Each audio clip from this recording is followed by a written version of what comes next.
Hi, and welcome back to Magic in the Muck, a soul's compass for change. I'm your host, Jennifer Nagel, and today I am so blessed and excited to have a wonderful guest, Diana Devi, who is also together with me on the High Vibe Network. So let me tell you a little bit about Diana. She is a clinical pharmacist, tango dancer, and host of the Midlife Reset. And this is a podcast that helps women rediscover vitality, confidence, and embodiment in midlife. What I love about Diana's work, what I know of it so far, is how she bridges science and soul, helping people tune into what their bodies have been whispering all along. And today, we are going to be having a conversation, we'll see where it goes, on movement as language of experience. How our bodies hold wisdom, emotion, and stories, and how we can start to listen in new ways. So welcome, Diana. Thanks for having me. I'm so excited to be here. It's been, since I first met you, I've wanted to do this. So I'm so glad we're doing it today. Me too.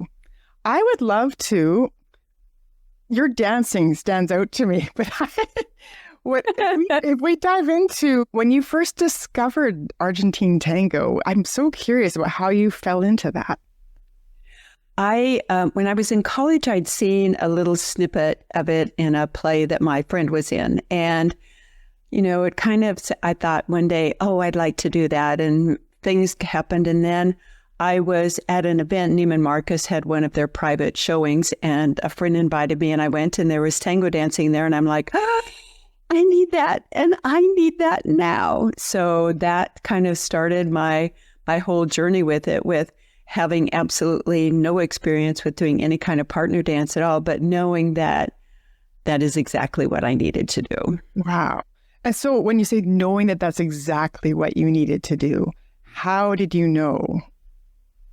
I was absolutely intrigued with it and very mesmerized. It was one of those things where when I was watching it, I could almost feel it within my own body. And anytime something is that strong, that is an indication your soul basically is saying, it's kind of going one of these where it's pulling you along and saying, this is for you. And it took me a bit of time to kind of orient things around and find out where to go and who to study with and all of that. But it has changed my life. No question about it. So it's like your soul perked up, spoke up, and your body really, tuned into that. In hindsight, I'm curious, what did your body know before your mind caught up? Well, my body knew that I needed to move and I needed to find a way to, because that's a nice thing about Argentine tango is it's not only the physical body movement, but there are many things that it does to the brain. And then there's this sense of community and connection. And all of those kind of come together. Now, did I know that from a logic perspective at the time? No. But what I discovered very quickly is that when you're on a dance floor, dancing with a partner, you're dancing to the music, you're dancing with that person, and you're dancing with the room. You cannot think about anything other than what you're doing, which is great. How many other things do you know of that you have to really be here and now in the moment in order to be able to do it? And once you have a taste of that, it becomes very addictive. And there's also the whole sensation of touch and, oxytocin release. And it's a lot of really wonderful things. Even as you're describing it, I'm feeling it in my body. I'm getting hot. But there's that vibe. No, but there is that inner, when you talk about just being fully present, being 100% in the moment. But I think what I'm hearing is it's not just being fully present with self, because you do need to be fully present with self. You're fully present with a partner, so in relationship with someone else, and fully present in the context of the whole room. And often in the Satir model that I teach and that I practice, we talk about relationship with self, other, and context. But this tango dancing puts self-other and context into this really, well, you're painting a really visceral image and experience of what that's like.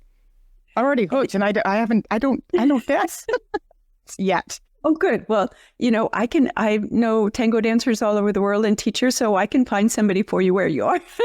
Wonderful. Well, and the thing that I liked about tango is that I didn't have to have a specific partner in order to do it. In fact, there are many couples that I know where one dances and the other one doesn't. So that wasn't something that was necessarily a barrier as far as that's concerned. But it was really, as I started moving more, I started really pushing through and changing some of the way that I had interpreted things that happened to me in the past. And I say that now. At the time, I didn't necessarily know that's what was going on. But my belief and what I see, not only on the medical side, but also on the dance side, is that the body stores emotion, and it stores it in different ways for different people. And when you start looking at the way somebody moves in the world, you can get a glimpse of maybe some of the things that may have happened to them, because we telegraph, and I think sometimes it's because we want help. Sometimes we want somebody to assist us. Sometimes we're the way that we're telegraphing, we're saying, I'm vulnerable and I need to feel safe, but we're still telegraphing information to the world. And, I one time was going to do a PhD in kinesiology because I thought, okay, I can study Argentine tango, and they're using it in PTSD and depression and Alzheimer's and dementia. And I was like, no, we're sitting way too much. We're riding too much. I want to move my body instead. I want to move. I want to move. But they took children, and they took children who had maybe that were neurodivergent and children that weren't. And they showed, I think it was like 2 to 3 second clips. And the children picked out who they would play with based upon what they understood and what they could see as people who would be fun to play with.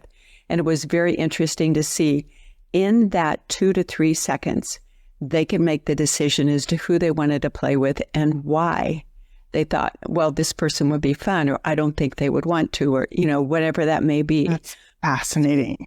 It is fascinating. Well, and we pick up so much information that's out of our conscious awareness. And so what did they find, what they were picking up on? Well, what they found were that the children that had some issues associated with playing well with others were chosen less often to be played with than those children who were telegraphing that they're warm and inviting and want to play and were interested in doing those things. So even at a very early age, we've developed those cues and the ability to read that. And I think part of it is just a survival mode, right? When you're young and you're vulnerable and needing to. And sometimes as we get older, we kind of override that and don't pay attention. But we do. And we still, sometimes I think as adults, we learn these patterns when we're young about how to survive in relationships and how to survive with our caregivers, how to be safe, really, emotionally safe or physically safe, but just how to be safe in our bodies. And then as adults, I think sometimes we revert back to when we perceive stress. We can go back to either cocooning and being hidden, or being extra, vivacious and just right. Yeah. Wow. So with dance, and you're really tuning into your body, and what's shifted in your life? Like, what are you noticing about how you carry yourself?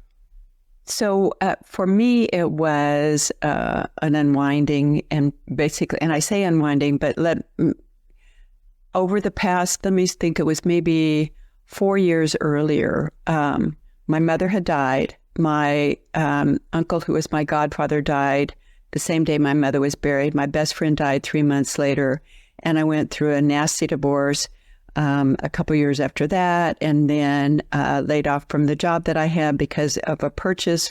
And I mean, it was just a series of I don't know, 7 of them in less than a 10-year period of time. Yeah. And so at that point, my nervous system really was, it was on overdrive. And what I noticed was that going back into dancing and movement and back into touching someone and having that kind of focus really started to peel off some of that, that extra energy that was, or nervous, it wasn't really nervous, but stimulation of my nervous system. Mm-hmm. It was my way to reintegrate back into finding out who I was and what I was and how I fit in, because I wasn't the same person, when I first started dancing as I am now. I am radically different. And a lot of that is because movement, and as you move and you start to notice there are places where you have maybe resistance or it's not working, and there's that whole frustration associated with it. And then looking back and saying, okay, how do I go through this? How do I move through this? So dance in many respects is therapy. I mean, it's a therapy that if you're willing and open to looking at what might be stopping your movement, or maybe the rounded shoulders. Why do you have the rounded shoulders? Because you feel like you need to protect your heart. So maybe having the posture that's more open and looking at, do I feel safe? Don't I feel safe? Why don't I feel this way? So it can be a tool to really break through some of those childhood defenses maybe that we had that no with.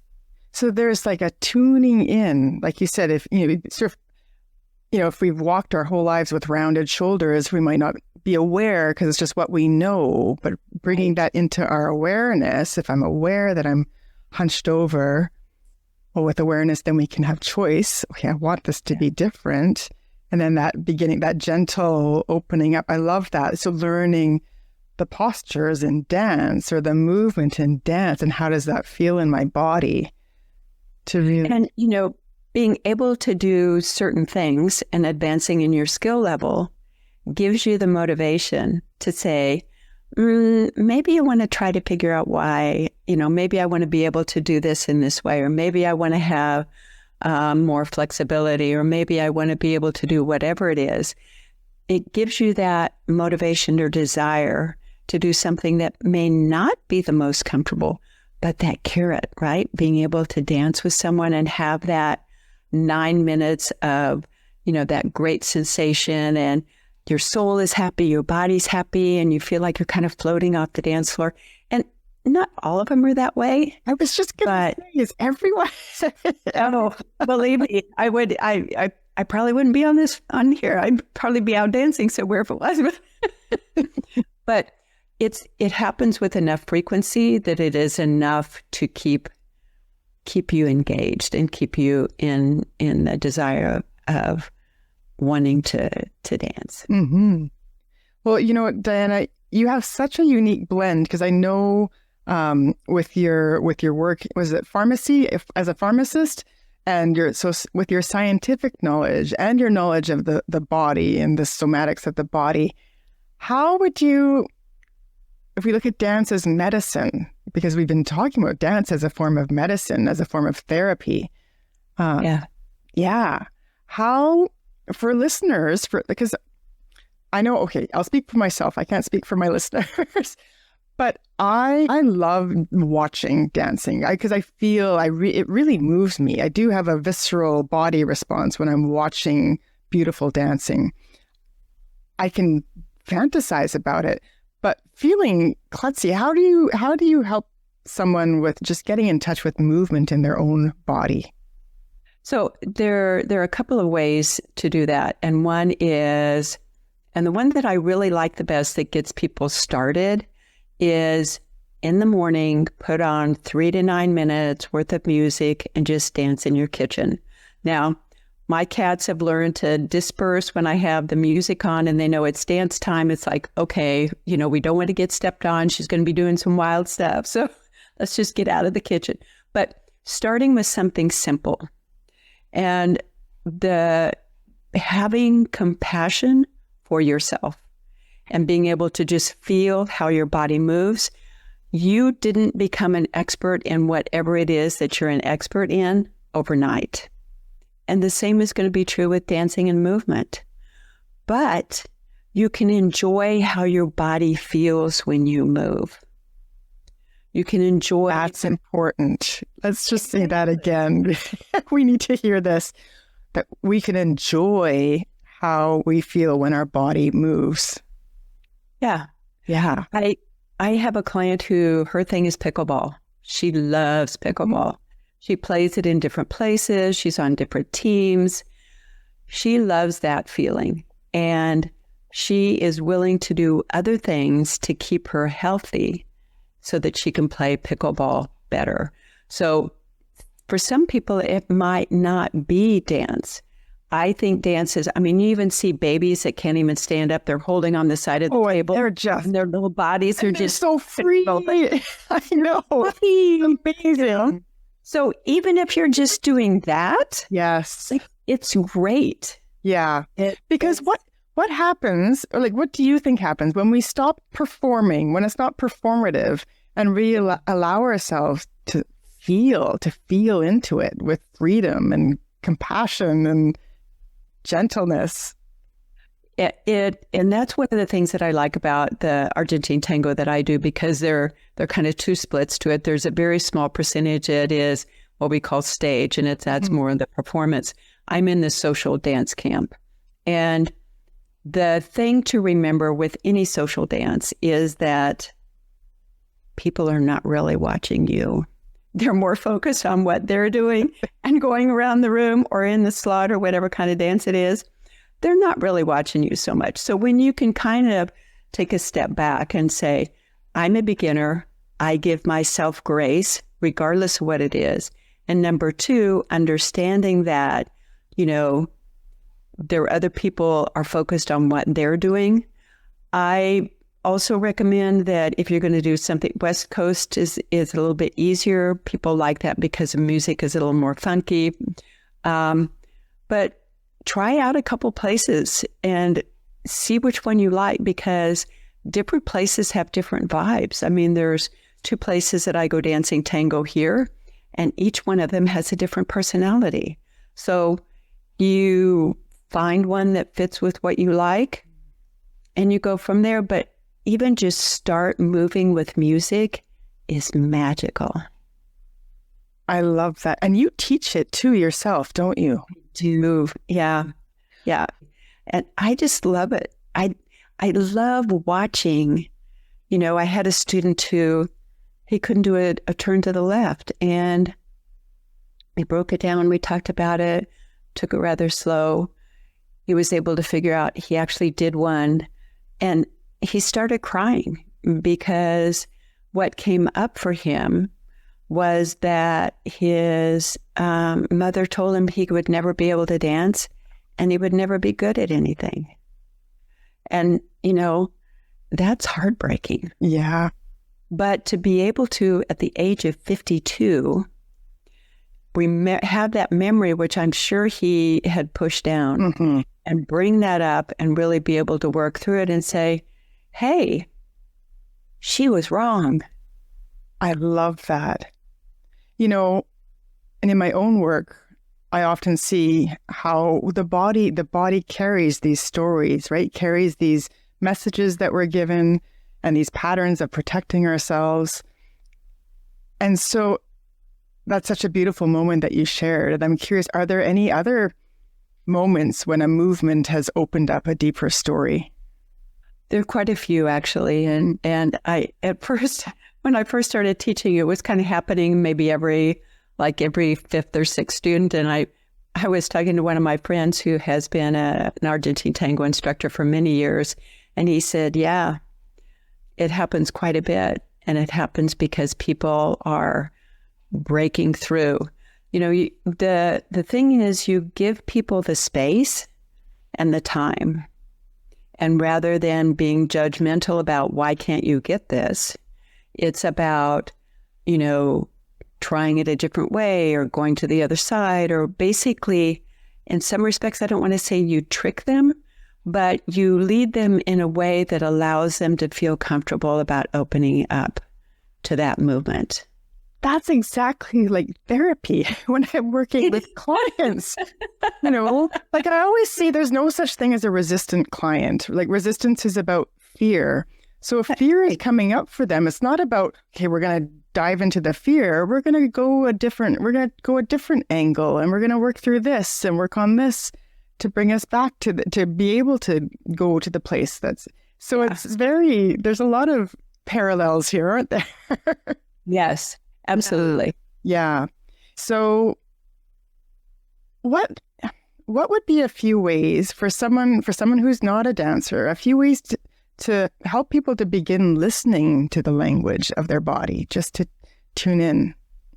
So there's a couple of things that I really like to do. And some of them are, like I mentioned, just turning the music on and moving and really starting to get, because we're so Western and we're so in our head and not in our body at all, is really bringing it down and say, okay, when I move, do I feel the floor? Do I feel my shoes? Do I feel how my body moves? How is all of that? What is the physical sensation associated with that movement?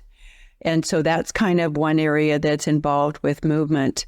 The other area that I talk a lot about, and I think is something that gives us great opportunity for being healthier and stronger, mental, the whole bit, is just taking the time to, for example, when you eat, you sit down. I don't care if you're getting fast food, it doesn't matter. You take it out, you put it on a plate, you have a napkin, you have silverware, you look at the food, you smell the food, you take a bite, you chew it, you have the physical sensation of what it's like in your mouth. When you smell something, it goes directly to the brain and stimulates the brain. So now you're starting to wake your body up. And it's like, okay, I'm getting signals now. So the next step is, once I have those signals, then what do I do with them? Right? So really beginning to pay attention. Did my body like that? Didn't it like that? How did I feel about that? So before you say yes to something, take a step back, take a breath and go, do I really want to do this? Or do I think I have to do this? Or am I just saying yes because it's easy? I love that tuning into yourself. Yes. And the thing is the more you tune in, the more your body is going to share with you what it is. And there's so much of a body, mind, soul connection, that exists, that when you start communicating more with your body and your mind, then your soul has more opportunity to bring in the stuff that it needs to tell you. So there's that connection that is, I like to start people with the body because I think it's a little easier approach-wise. Yeah. It's more tangible, and go from there. I love that. Thank you so much, Diana. This has been such a rich and beautiful conversation that I would love to just keep talking for hours. There's so much more I want to know. But especially that, and that the body we're not a machine to fix. Like the body is, well, it's such a beautiful vessel that carries our souls in this lifetime, and to allow ourselves to listen to how our bodies speak and to really honor the need for movement, and then not just any movement, but the need to, I think there is something about dance specifically, dance and music. Every culture has it. Every culture, even going back thousands of years, there's dancing and instruments. So yeah. So before we close, is there a final invitation or phrase or movement, something that you'd like to leave our listeners with? So I think this is what I would like to leave them with, is it doesn't matter where you are now. What matters is that you start with something, because it will never change if you don't start. And you would be surprised even in doing something for 3 minutes or 5 minutes as a place to start, makes a huge difference. It builds day after day, and you'll be surprised where it takes you. Thank you so much, Diana. And I want to encourage everyone to tune into Diana's podcast, Midlife Reset. So many tips and tools shared there as well. So, and I'll put all the information of where to find Diana in the show notes. That sounds great. This has been fun. We'll have to do this again. Definitely. Thank you so much. Thank you. Thank you for being here with me on Magic in the Muck. If today stirred something in you and you're ready to walk this path more deeply, I invite you to join the Soul Compass Circle, a journey of reflection, connection, and soul-aligned living. You don't have to do this alone. Just visit the link in the show notes to step into the circle. I look forward to meeting you there.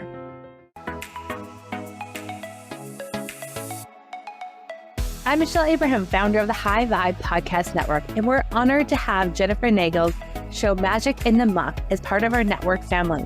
For more inspiring shows like this one, visit highvibepodcastnetwork.com, and don't forget to grab your free gifts from our hosts in the gift fold. Stay high vibe and keep sharing your light.